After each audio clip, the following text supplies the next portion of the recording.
understand that the dog is starting to move on the switch as soon as your hands kind of come up, regardless of whether you say the word or don't say the word. We're going to add an obstacle into it. So you're going to, for our switch, we're going to somewhat do a rear cross, because we're going to ask for the switch is going to be a 180-degree turn away. So we want a nice tight turn. So you're going to put your target mat, your mark bucket, whatever you're going to use, fairly close. We want the dog to come in and turn this direction.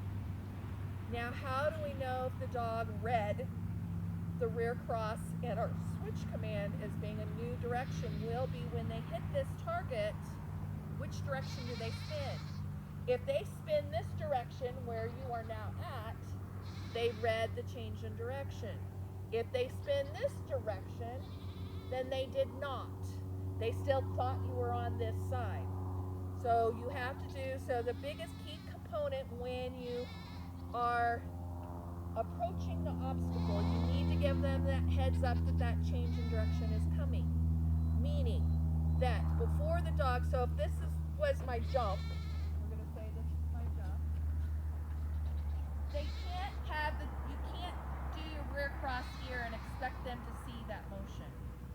So the biggest key part that I do is if I was coming from here, is you need to do it about halfway in between the obstacle. So you step in, this hand kind of comes in, just like we did with the switch on the flat. You kind of draw the dog in, you take this hand, and then you continue moving. So this is going to be different than we don't want them to turn completely away from us. So as soon as they go past you, so you're going to send them to the jump, this hand comes up, and you're going to reward there. And we're going to,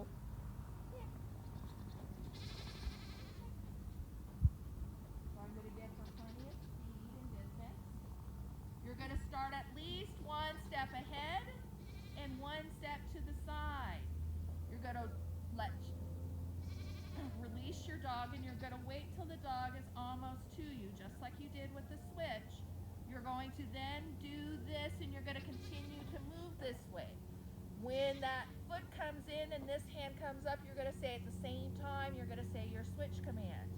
Now we're asking the dog to take the obstacle and then turn. So unlike when we were shadow handling, we were just asking them to turn. Now we're asking them to take the obstacle and then turn.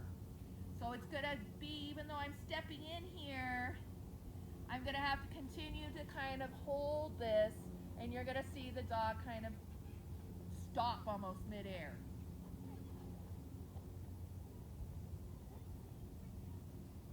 So a step ahead, a step to the side, a cookie in each hand. Okay, go. Ah? Yeah.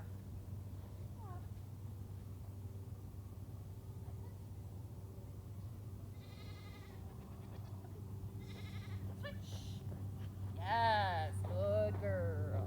Good job. Good job. Okay.